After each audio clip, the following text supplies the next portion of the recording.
Marim, tantas e tantos batalhadores, né, dessa terra que lutaram pelo povo brasileiro, pela classe trabalhadora, pela sua emancipação, pelo socialismo, por um outro projeto de classe e de vida humana para além da exploração e da opressão que tanto nos aflige.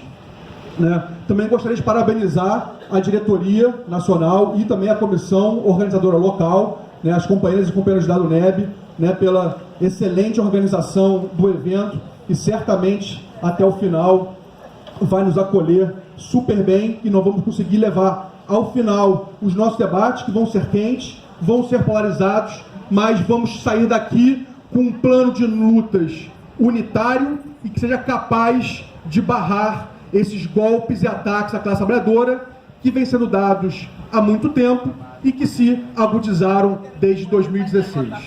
Então o nosso texto fala de um novo ciclo de lutas. O nosso texto, gostaria de dizer, é um coletivo de mulheres e homens que escrevem, né, a partir de uma militância, né, nas suas bases, obviamente, nas universidades, nos seus locais de trabalho, mas também militam na unidade classista. Bom, o nosso texto fala sobre um novo ciclo de lutas sociais, né, mas um ciclo de lutas classista, anti-imperialista e socialista. E a principal forma de organização disso não vai se dar somente com um partido, com um sindicato, com um coletivo. É a unidade da classe que vai construir. E por isso nós estamos propondo um encontro nacional da classe trabalhadora que reúna, né, diferentes correntes, diferentes movimentos classistas e revolucionários, dos movimentos sociais e populares, que seja capaz de ser um espaço onde nós consigamos nos escutar, falar o que tem que ser falado, porque somente a verdade é revolucionária, fazermos as autocríticas necessárias daqueles que erraram mais, daqueles que erraram menos, mas todos nós erramos, só erra quem faz. Na praxis política nós temos que ter essa capacidade, essa humildade, dado o ataque do imperialismo e das classes dominantes, do qual nós estamos sofrendo hoje em dia, e que nós saiamos, aí sim, com um projeto classista para nós reativarmos as lutas de classes nesse país. Não que elas não existam, né? A classe trabalhadora nunca parou, mas nós sabemos que hoje nós estamos num momento de ofensiva das classes dominantes. Pois bem, né? Nós vivemos então uma crise política, econômica e social no Brasil, que começa a dar seus primeiros passos em 2008, 2009, na época foi chamado de uma certa, mas que rapidamente se tornou uma tsunami, até porque o Estado burguês não consegue, mesmo quando sob a direção, né, de uma pseudo-esquerda, né, que abandonou, infelizmente, seus ideais, já foi importante aqui no Brasil, mas no governo, né, teve uma postura, né, de aliança, de conciliação de classes com a burguesia, latifundiários e tantos outros setores conservadores, né. Essa crise se intensifica em 2014, 2015 e então se agudiza em 2016 com a ascensão do governo golpista, né, de Michel Temer. Essa é uma crise profunda, tanto do padrão de dominação burguesa, assim como também da estratégia democrática popular. Há um duplo vetor de movimento da crise que nós temos que estar atentos a analisar para atuar sobre essa encruzilhada histórica que nós vivemos. Diante dessa encruzilhada histórica, então, nós temos que construir um novo ciclo de lutas. Isso não vai se dar de forma automática e mecânica. Um novo ciclo de lutas se dá com a construção autônoma e classista dos trabalhadores e das trabalhadoras. Por isso, então, nós, mais uma vez, ressalto isso se daria através do enclate. Isso não significa que o enclate vai resolver todos os problemas da classe trabalhadora. Isso é um momento importante da construção, da reorganização da classe trabalhadora.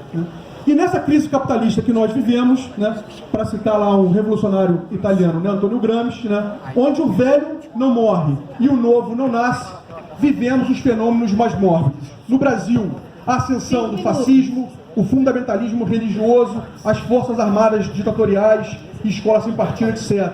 Ataques intensos à classe trabalhadora, jovens, mulheres, negros e negras, LGBTs, povos indígenas, quilombolas, ribeirinhos, etc., promovidos pelo governo ilegítimo e, portanto, um golpista de Temer. Nós temos que nos colocar contra os fenômenos mórbidos também internacionais. As guerras imperialistas, o genocídio do povo palestino, o embargo a Cuba e a defesa incondicional, embora crítica, ao projeto bolivariano, né, em curso na Venezuela. É inadmissível que a nossa central sindical não tenha se posicionado corretamente em relação à Venezuela. Se a Venezuela cair, caem muitos outros povos e classes da classe trabalhadora em outras localidades. Precisamos fazer essa defesa. Continua?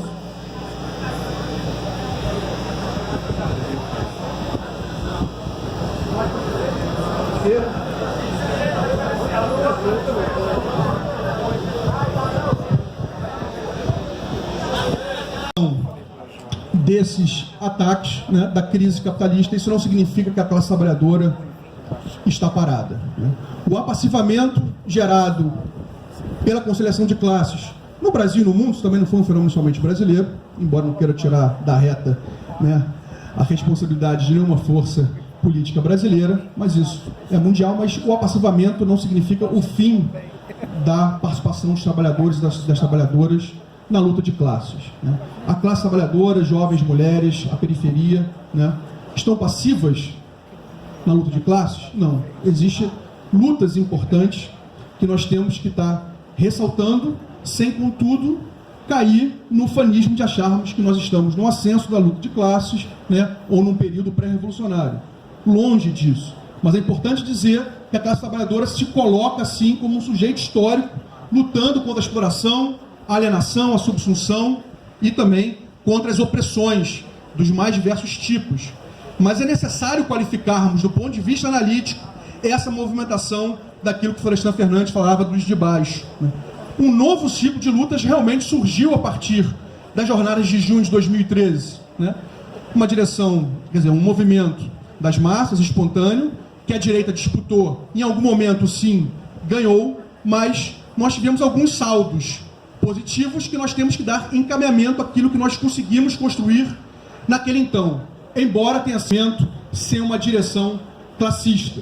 Eu acho que é um pouco isso que nós estamos propondo aqui, para estarmos retomando e construindo de forma sempre unitária. Não é somente uma corrente, um partido que vai fazer isto. Temos que estar construindo isso coletivamente. Então, esse novo ciclo de lutas surge a partir de junho de 2013, né, no auge do chamado neodesenvolvimentismo, que nós temos, né, no chamado, né, é difícil dizer que isso foi um neodesenvolvimentismo, né, que nada mais era do que políticas de reconfiguração do padrão de reprodução do capital no Brasil, que somente potencializou a expoliação e a exploração dos trabalhadores e das trabalhadoras no Brasil. Portanto, a partir de junho de 2013, trabalhadoras e trabalhadores começaram a perder a paciência. Mas ainda assim são movimentos contraditórios, com muitas idas e vindas, sem uma direção muito clara. O Andes, nós como professores e professoras das universidades federais, estaduais, municipais, privadas, né, enfim, outras instituições de ensino superior, do EBTT também, nós temos, né, a partir do Andes, que é uma ferramenta de luta, é um patrimônio da classe trabalhadora, que não deve se perder em projetos de conciliação de classe. Nós temos que manter essa direção para estar ajudando a construir essa nova direção. Obrigado, Juliana.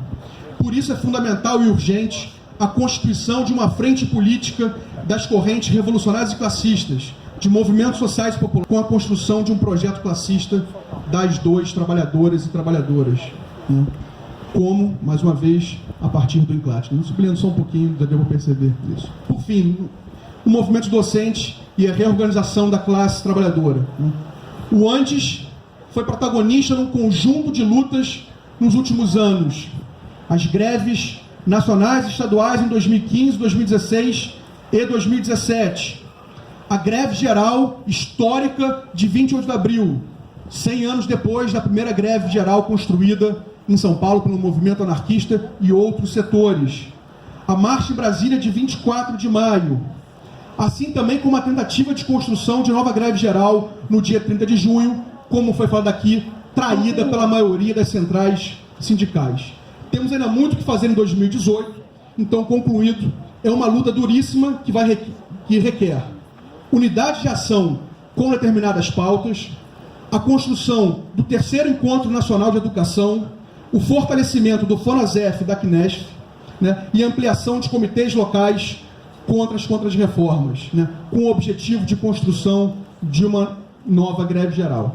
Por fim, né, nós defendemos, então, né, a nossa proposta, para realmente encerrar, a construção das lutas na perspectiva de uma nova greve geral, intensificar as lutas em defesa da educação pública, laica e gratuita, assim como avançarmos no projeto de uma universidade popular, radicalizar as lutas em defesa dos serviços públicos e direitos sociais, construir o terceiro N e avançar na reorganização da classe trabalhadora rumo ao enclate. Obrigado, vamos aos debates.